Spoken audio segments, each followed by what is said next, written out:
Good morning and welcome to Business Daily right here on Trust Television. I am Yusuf Akogu. Let's take the business top stories.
Glad to have you back. Now we go to the stock market to give you highlights of the stock trading as it went down on Tuesday on the floor of the Nigerian stock market. The market closed positive 0.33%. It ended there to close positive there. The all-share index there way above 70,000 basis points, 71,907.26 basis points. The market cap, 39.4 trillion naira. Of course, in terms of volume, 319.556 million volume of shares, value at 5.87 billion in a deuce of 6,498 exchange hands among investors on Tuesday. We quickly look at the top gaining equities. Of course, Infinity Trust Mortgage Bank gaining 9.79% to close at 2 naira and 13 kobo per share. SOA Motors also up there 9.46%, 1 naira 62%. The price share ended on Tuesday, and Dacom also gaining 8.82% to close at 37 kobo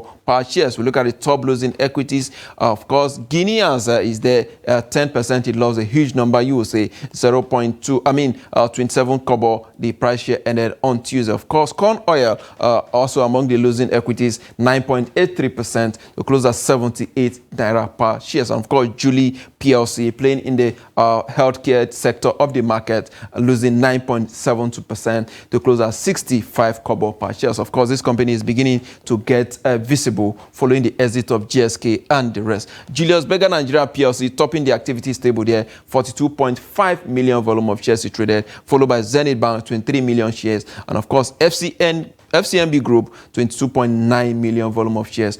Of its shares were also traded. We look at the sectorial performance. The banking sector not doing so badly there, 0.67%. Of course, looking at the performance of FCMB and of course Zenith Bank is actually reflecting in what we are seeing in the sector, 0.67%. The industrial sector is down. Flat, you will say. The consumer goods also on the flat note there. Oil and gas sector down 1.03%, and of course the insurance sector 0.49%. We look at the rest of Africa and to see what is happening in Joburg, 1.72% negative. The market closed in Ghana is flat, 3,130.60 basis point. The market ended. Of course, in Kenya, Nairobi, the market also dipped by 0.65%.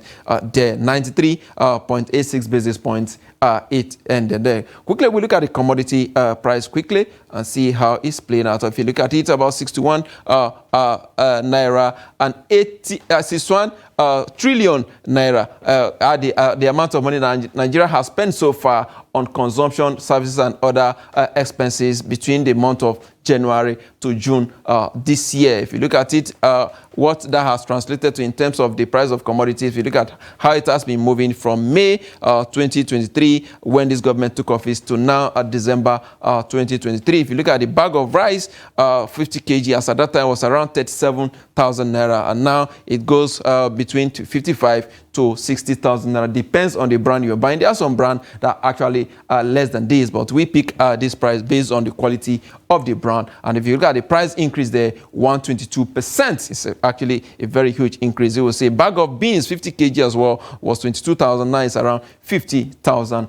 naira. 127% price increase is there. A liter of groundnut oil, that is talking about 25 liters there. It was 29,000. Now it's around 36,000 naira. A 25% price increase. If you look at the palm oil as well, 25 liters, it was around 20,000 in May, but now it has increased to 30,000 naira per 25 liters. So 50% price increase. Baskets of tomato, it was 40,000. Now it's around 100,000 naira. It depends on where you are buying. Actually, if you're buying from places like Benue, if you're buying from Sokoto, if you're buying from Kano, the prices may vary. So if you're buying from down south in Delta State, the price may actually vary. But again, this 100,000 price is, cumulatively based on what we get from our independent research.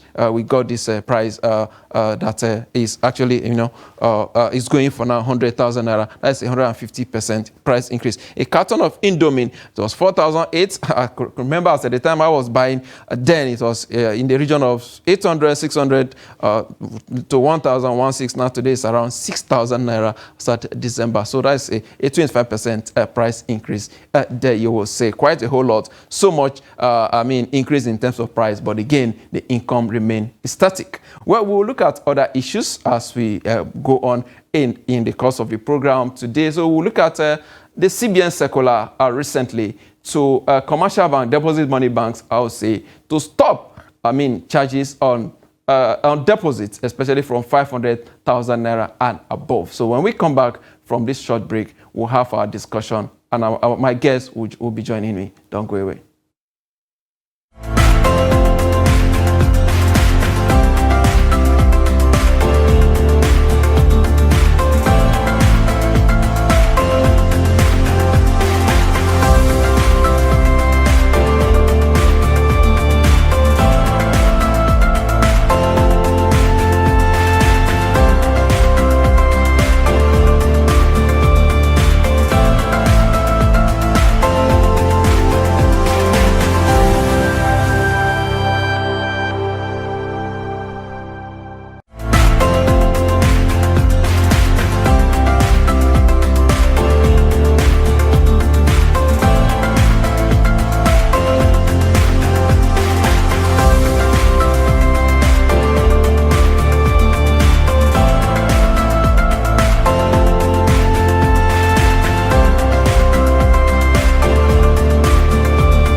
Glad to have you back. You see Business Daily right here on Trust Television. Now we're going into our discussion. We'll look at the CBN decisions to suspend charges on cash deposits above 500,000 naira. So we'll look at that. This policy was actually introduced by the past CBN administration, but now this current one has said no, we have to suspend the charges, giving some of the reasons. Probably it's linked to the scarcity of naira in some part of the country. Of course, that scarcity is already been noticed right here in Abuja. People are actually asking questions. Is it one of the culture? One of the government, policy somersaults? That policy will be introduced. Of course, the next person taking over from same institution, same government will also come in and, of course, change that policy. What is the implication of this on depositors themselves,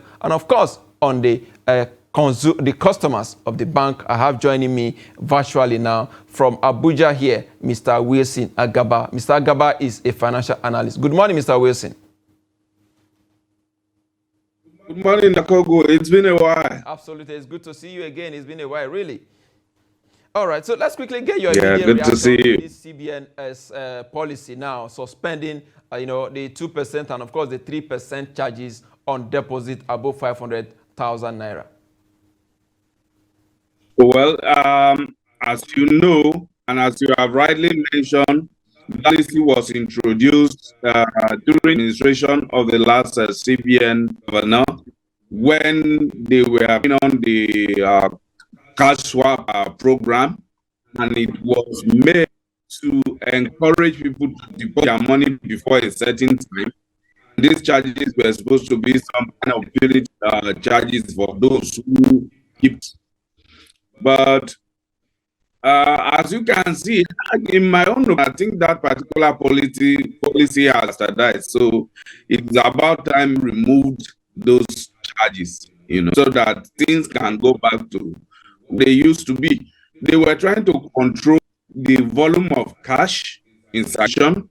They were trying to get money that are hidden in people's houses in financial system. They were trying to make sure that we can measure the true value of economy and improve productivity of that. And then also security aspect of it. But some who unfortunately and fortunately are currently in government brought political perspective to it, and plus the shabby implementation from the CBN and the government of the day, it passes the entire policy. So I think there is no significant impact we should be at, because of course you are just freeing the place. Maybe encourage people to bring out their money, they have money is hidden. But I don't think it charges that is costing people not to deep money. All right. People are no longer in trust of the financial system, so they have gone back to money in their houses and boards. All right. So will you say this policy now is linked to the current, money in circulation based on what we have about as from September, we have about 3.32 trillion naira, October 3.30 trillion, in the month of November 3.16 trillion, December 3.01 trillion naira. In January we have a 1.39 trillion. In the month of February this year, 982 billion, 982.1 billion that we have there. In March, 1.68 trillion as well. If you look at the money in circulation now, will you think that the CBN is taking this measure now to ensure that we have more money back into circulation? You see, when we say money in circulation, that represents the actual amount of cash that the CBN has released into the system. Figures of which, and that you can update almost all by the amount of deposit you receive from the commercial bank and you have in your vault. So if you have the actual balance there, then you can say, okay, this is the whole money I printed and put the system. This is what I have back in vaults now. So XYZ the system. But as you can see, the trend, what you read out, you can see that it continually decreased from over the time to today, from 3-point-something trillion or 1.8 trillion now. So you can see, if the CBN is not saying balance of 3.3 in our vote and votes of the commercial bank, then it is in people's houses. And if it's in people's houses, it means it is not certain. So it's one thing to say with us and the commercial bank, but the other part too is it. All right. If it is not in people circulating, then it is in houses. So what can you do to get people to bring this cash to the system? Don't you think CBN is encouraging people to bring their money to the bank by suspending the charges? Well, you see, it is not a fact. You have done some empirical research in it, analyzed data and all of that. But on the top of my fingers, I am feeling, I don't think a 2-point-some% will prevent a significant number of people from depositing their money in the bank.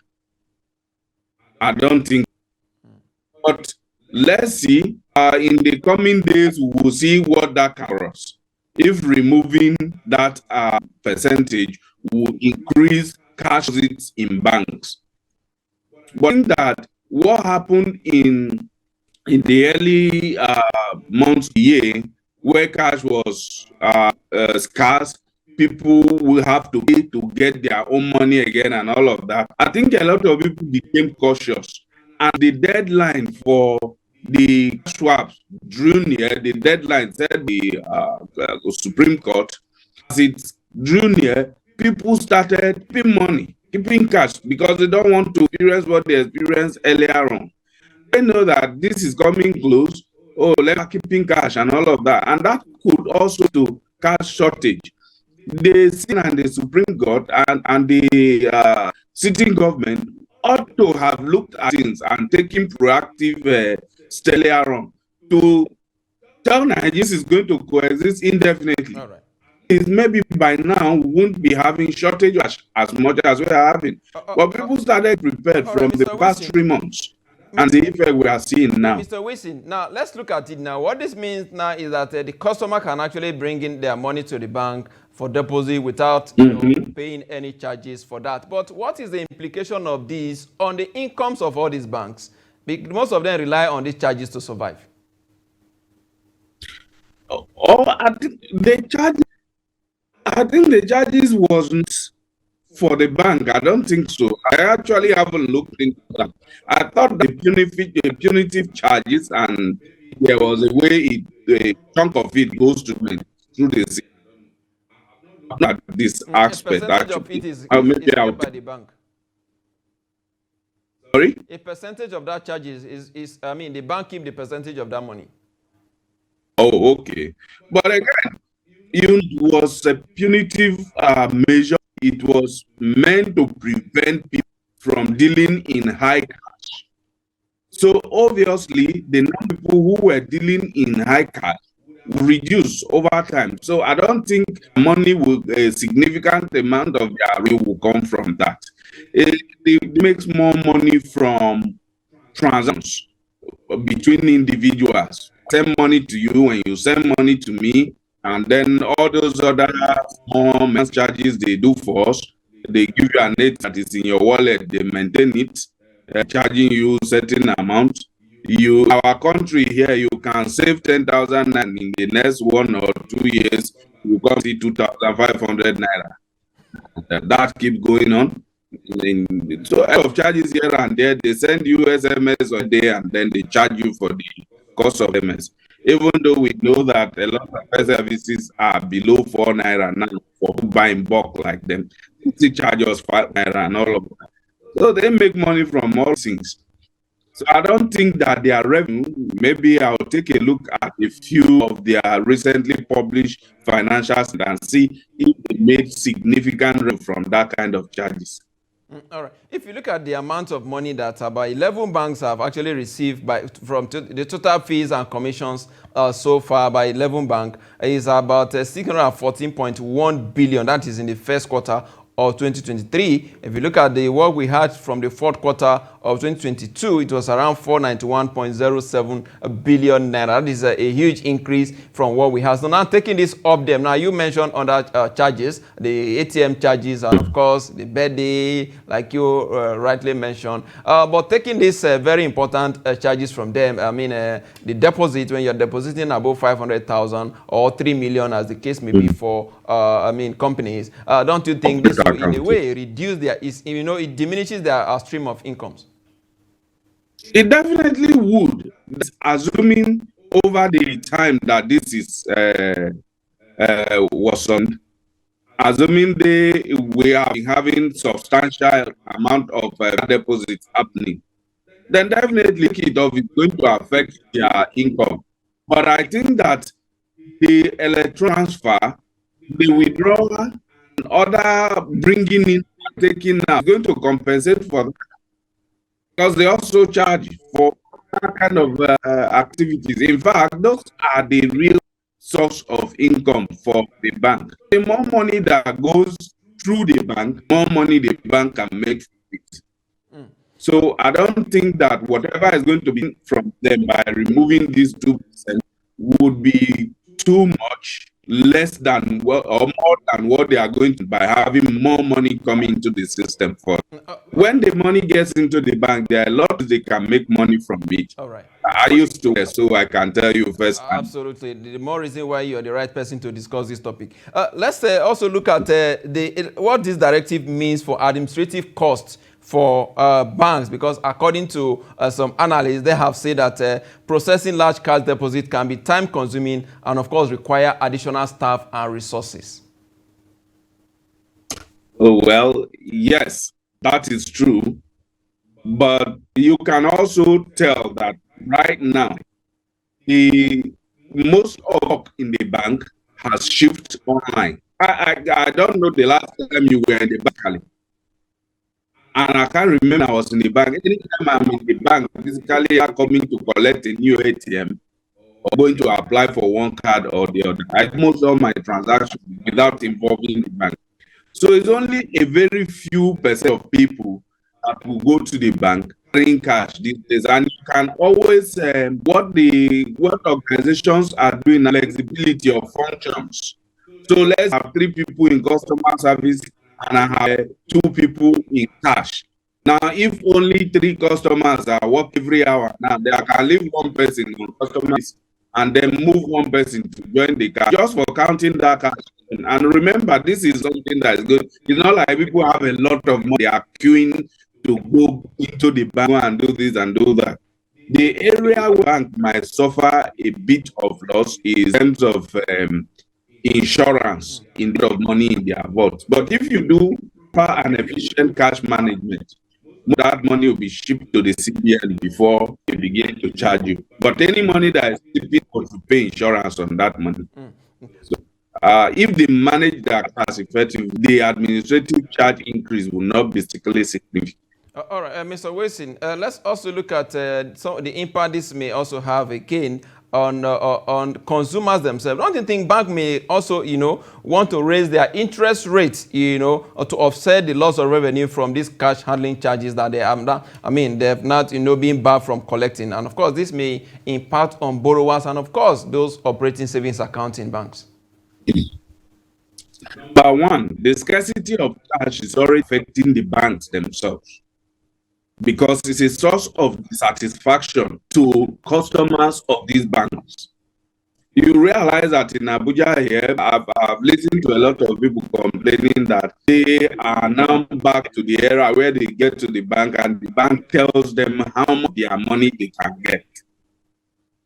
If you have worked in the bank before, you know how a customer can be when you give them access to their money the way they want it. So on that side, the bank is suffering. But when we move to the other aspect, they also have to be careful because you need transit. Just like consumer goods, where you have price elasticity of the capacity to pay and the willingness to pay. There's a place you will stretch the price and nobody will buy again. But you spend money producing the product. It's that for the bank too. When interest gets to nobody borrows. When nobody borrows, the man who keeps his money is expecting interest. The real business of the bank is that you have money you are not using, and the bank collects it and keep it. I'm going to give you 5% interest every year. And then they take that money, lend it to Mr. Wilson, who will pay them 7%.